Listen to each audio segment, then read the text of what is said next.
तो मूवी की स्टार्टिंग होती है एक प्रिजन से, जहाँ पर कुछ कैदी एस्केप करने की कोशिश कर रहे होते हैं और इसके लिए ये लोग वहाँ का फ्लोर तोड़ रहे होते हैं, जिसके नीचे एक टनल होती है और ये लोग वहीं चले जाते हैं। अब यहाँ से मूवी की स्टोरी जाती है पास्ट पे, जहाँ पर हमें एक मिडिल एज कैदी दिखाया जाता है जिसका नाम हैरी होता है। उसे उम्र कैद की सजा थी, यानी लाइफ इम्प्रिजनमेंट। वो कभी भी जेल से बाहर नहीं आने वाला था। इस चीज को लेके वो काफी दुखी भी था। हैरी हमेशा अपनी बेटी को लेटर्स लिखता रहता था, जिससे ये शो होता है कि वो उसे भूला नहीं था बल्कि उससे बहुत प्यार करता था। पैरी के साथ जो उसका सेलमेट होता है का एक नया लड़का आता है, तभी पैरी को एक लेटर रिसीव होता है जिसमें उसकी बेटी की हालत के बारे में लिखा गया था कि उसकी तबीयत बहुत ज्यादा खराब है। पैरी बहुत परेशान हो जाता है। वो सोचने लगता है कि उसे अब तो किसी न किसी तरह अपनी बेटी के पास जाना ही होगा। ये लोग तो उसे बाहर जाने के लिए अलाउ करेंगे ही नहीं। तो पैरी सोचने लगता है कि वो किस तरह से यहाँ से एस्केप करे। फिर पैरी देखता है कि जहाँ पर वो अपने कपड़े ट्राई करता है उसकी दूसरी साइड पे कुछ होल्स है और साथ ही ऊपर पाइप है जो कि किसी नाले से कनेक्टेड है। तो पैरी प्लान करता है कि ये इस जगह को खोलेगा और बाहर चला जाएगा, लेकिन वो अकेला कैसे कर सकता था। तो इसलिए वो अपने एक साथी से बात करता है। तो उसका साथी कहता है ये बहुत मुश्किल काम है और हम पकड़े गए ना तो बहुत बुरा हाल होने वाला है। लाइफ इम्प्रिजनमेंट से बढ़कर जो सजा मिलेगी वो फिर सजाए मौत ही होगी। लेकिन तभी वो पैरी को एक और आदमी का बताता है जो कि बहुत बड़ा चोर था और बैड गाय के नाम से मशहूर था। वो बॉक्सिंग भी किया करता था। अब पैरी का साथी उसे सारे रास्ते समझाने लगता है क्योंकि उसे जेल के रास्तों के बारे में अच्छे से पता था। सारा कुछ समझने के बाद पैरी उसी चोर और बॉक्सर के पास जाता है। साथ ही वहाँ पर पैरी का साथी भी आ जाता है और ये तीनों एक साथ हो जाते हैं। अब ये तीनों इस बात पर राजी थे कि इस जेल से एस्केप करने का टाइम आ चुका है। तो अब ये प्लानिंग करने लगते हैं कि हम किस तरह से और किस रास्ते से बाहर जाएंगे। अब पैरी इनको बताता है कि मैं जिस जगह पर कपड़े ट्राई करता हूँ ऐसी जगह है जो कि बाहर के नाले से कनेक्टेड है, लेकिन यार उसके पार जाना बहुत मुश्किल है। तो अकेला बंदा ये काम कर नहीं सकता और अगर सारे लोग साथ मिलकर भी ये काम कर ले तो वहाँ के गार्ड्स छोड़ेंगे क्या। तभी पैरी उनसे कहता है इस जेल की चर्च को तो जानते होगे, कभी ना कभी तो गए होगे ना। मैं एक बार चर्च में गया था, वहाँ पर एक ऐसा रूम है जो कि सीधा लॉन्ड्री रूम तक जाता है। अगर हम उसके थ्रू लॉन्ड्री रूम तक गए तो किसी को शक भी नहीं होगा कि हम लॉन्ड्री रूम के अंदर हैं। तो बॉक्सर कहता है क्या हमें चर्च के गार्ड नहीं देखेंगे? तुम्हें ये मसला नहीं लग रहा है? तो पैरी कहता है इसका हल भी है मेरे पास। मैंने कहा ना बातें मुझे सारी पता है, बस मेरे साथ भी तो कोई हो। बॉक्सर कहता है कि गार्ड्स के सामने हम ऐसे तो चर्च में जा नहीं सकते, वरना वो अंदर भी हम पे नजर रखेंगे। तो इसके लिए हमें उसकी चाबी ही चाहिए होगी जो कि हासिल करना हमारे लिए इम्पॉसिबल है। तो पैरी कहता है मैंने उसका प्रिंट अपने पास रख लिया है, हम उससे चाबी बना सकते हैं। तो सब कहते हैं वाह भाई पैरी तुम तो कमाल करते हो। लेकिन अभी भी एक मसला होता है। ड्रायर के पीछे जो जगह होती है वो स्टील की होती है और उसको काटना या तोड़ना बहुत मुश्किल हो जाता था।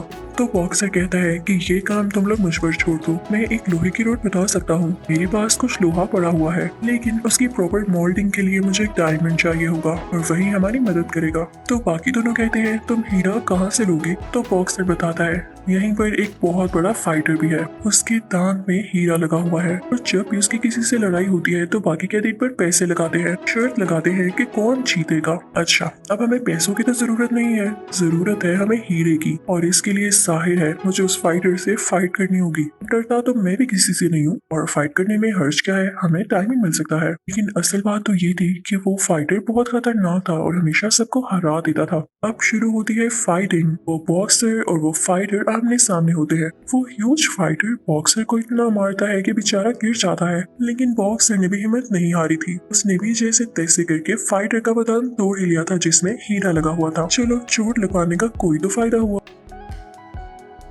और फिर ये बॉक्सर ये हीरा लेकर उसे रोड के ऊपर फिट कर देता है। कहता है कि अब हमें उस टीक को काटने में काफी आसानी होगी। अब ये तीनों डिसाइड करते हैं कि ये लोग उस जगह को हीरे से काटने के बाद फाइनली जब ट्रेन सिस्टम तक पहुंच जाएंगे, यानी उस नाले तक जहाँ पे ये जगह खुलेगी, तो इनको आगे टनल्स में जाना होगा जो कि बाहर नदी तक जाएंगी। और ये रास्ता इतना आसान नहीं होने वाला क्योंकि किसी को जरा से भी आवाज चली गई ना तो बस इनका काम तमाम हुआ। फिर अब इनको पता चलता है कि नदी में तैरना नहीं होगा बल्कि उसके नीचे भी टनल्स होंगी जो कि इन्हें बाहर तक निकाल देंगी। बाहर इनको रेलवे लाइंस मिलेंगी जहाँ से ये आसानी से भाग सकेंगे। लेकिन इशू ये है कि इन लोगों को वहाँ पर 5 बजे से पहले पहुँचना होगा, इसलिए क्योंकि उसके बाद वहाँ पर वोल्टेज छोड़ दिया जाता है, बहुत हाई वोल्टेज, क्योंकि वो लोग भी जानते हैं कि कैदी यहाँ पे एस्केप करने आते ही होंगे। लेकिन यहाँ पर एक प्रॉब्लम हो जाती है। इनको बातें करता हुआ एक और कैदी सुन लेता है और वो पैरी को ब्लैकमेल करता करता है कि मुझे तुमसे ड्रग्स चाहिए, वरना बेटा मैं तुम लोगों को अपना सबको बता दूंगा, तुम लोग यहीं के यहीं बैठे रह जाओगे। अब बेरी को उस कैदी की बात माननी पड़ती है क्योंकि इस जेल में एक बहुत बड़ा गैंगस्टर होता है जिससे सब लोग डरते हैं। और जो लड़का बेरी के पास ड्रग्स मांगने आया था और जिसने इनका प्लान सुना था वो उसी गैंगस्टर का भाई था। तो बेरी जाता है एक और कैदी के पास जो कि केमिस्ट था।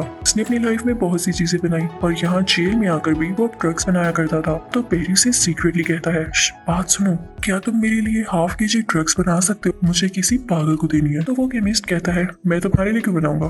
तो बेरी कहता है, इसलिए कि इसके बदले में मैं तुम्हें जेल से बाहर अपने साथ ले जाऊंगा। इनफैक्ट हमारा कुछ प्लान बन रहा है और तुम भी फायदे में रहने वाले हो। वो केमिस्ट मान जाता है काफी खुशी खुशी।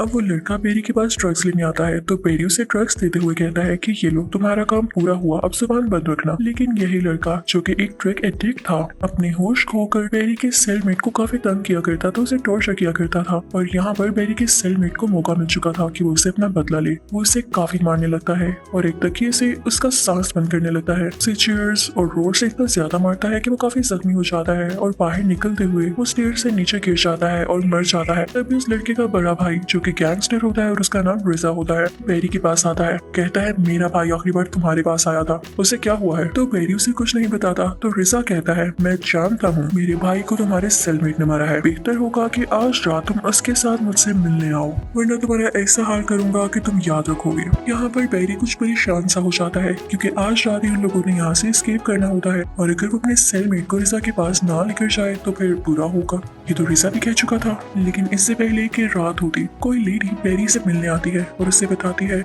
बहुत भारी दिल के साथ मैं आपको ये बता रही हूँ कि आपकी बेटी अब इस दुनिया में नहीं रही।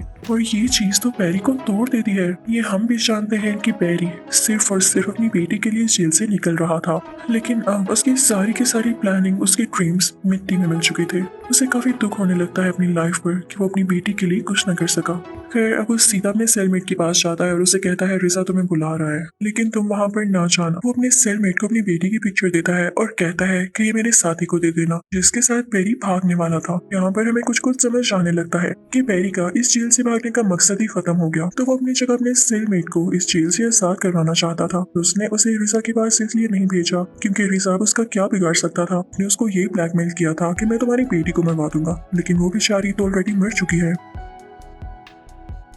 अब बेरी का सेलमेट पहुंच जाता है बेरी के बाकी दोनों साथियों के साथ और वो लोग अब चर्च में पहुंच जाते हैं। लेकिन बेरी के जब दोनों साथी उसके सेलमेट को यहाँ पर देखते हैं तो कहते हैं, तुम यहाँ क्या कर रहे हो? वो समझते हैं कि ये हमारा राज फाश कर देगा, लेकिन वो बताता है कि मुझे बेरी नहीं भेजा है। अब वो लोग उस रूम से होते हुए लॉन्ड्री रूम तक आ जाते हैं, लेकिन तभी वहाँ पर बेरी भी आ जाता है क्योंकि वहाँ जेल में अब उसका दिल नहीं लग रहा होता। जो लोग उसके साथ अच्छे थे वो तो यहाँ से जा रहे थे, तो बेरी भी यहाँ से अब जाना चाहता है और अब वो चारों एक साथ होते हैं। अब इनका नेक्स्ट स्टेप था उसी वेंडर को काटना जिसके अंदर होल्स बने हुए थे और उसको काटने के बाद ये लोग टनल्स में पहुंच जाते हैं, लेकिन देखते हैं कि सामने पानी ही पानी है, बहुत गहरा पानी। लेकिन फिर भी ये लोग उसमें कूद जाते हैं। अब ये सब के सब पानी में होते हैं। तभी इन लोगों को वहाँ पे एक डोर दिखता है जिसे खोलने के बाद ये लोग अंडरग्राउंड टनल्स में पहुंच जाते हैं। इनका आधा काम तो यहीं पर हो चुका था। अब जैसे ये लोग वहाँ से आगे बढ़ने लगते हैं तो देखते हैं कि सामने एक दीवार है और रास्ता बंद है। इस वजह से लोग आगे नहीं बढ़ सकते, ना ये लोग आगे जा सकते थे और ना ही वापस पीछे जा सकते थे। तो इस सब काफी होपलेस हो जाते हैं और सोचने लगते हैं कि क्या किया जाएगा। तभी बेरी का सेलमेट कहता है, हमारी मेहनत जाया गई। उनमें से एक आदमी को गुस्सा आ जाता है और वो कहता है, तुम्हारी कहाँ की मेहनत, तुम तो आखिरी सेकंड पर आए हो। उसे पंच मारता है, लेकिन वो पंच उसे लगने की बजाय पीछे दीवार पर लग जाता है।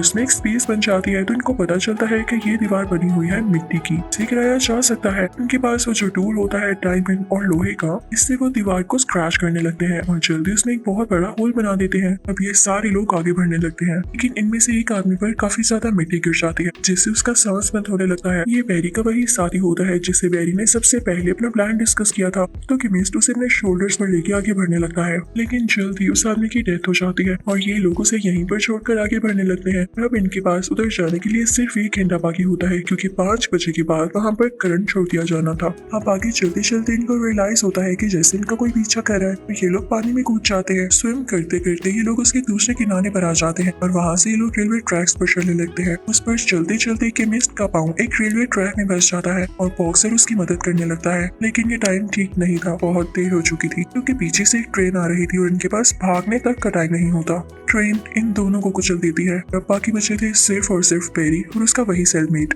जो कि उसकी बेटी की उम्र का ही होता है। वो लोग भागते भागते बाहर स्टेशन पर आ जाते हैं। दोनों बहुत खुश होते हैं। पेरी और उसका सेलमेट अच्छे से मिलते हैं और अपने रास्ते अलग अलग पकड़ लेते हैं। पेरी एक्सीलरेटर से ऊपर आ रहा होता है, तभी उसे फील होता है कि जैसे उसे पीछे से किसी ने स्टैब किया है। जब वो पीछे मुड़ के देखता है तो हम ये सीन देखते हैं कि जैसे वो रिजा के ही सेल में है। असल में उसे रिजा ने ही स्टैब किया होता है। जो स्टोरी और जो सीन्स हम देखते आ रहे हैं वो बिल्कुल भी रियलिटी नहीं थे, वो पेरी की इमेजिनेशन थी जो कि वो खुद सोचा करता था। जाहिर है ये उसका ड्रीम होगा इस जेल से बाहर आना, लेकिन अब तो रिजा उसे स्टैब कर चुका था। हमने अभी तक जिन कैदियों की डेथ देखी कि यहाँ से एस्केप करने के बाद वो मरते गए, वो भी एक झूठ था।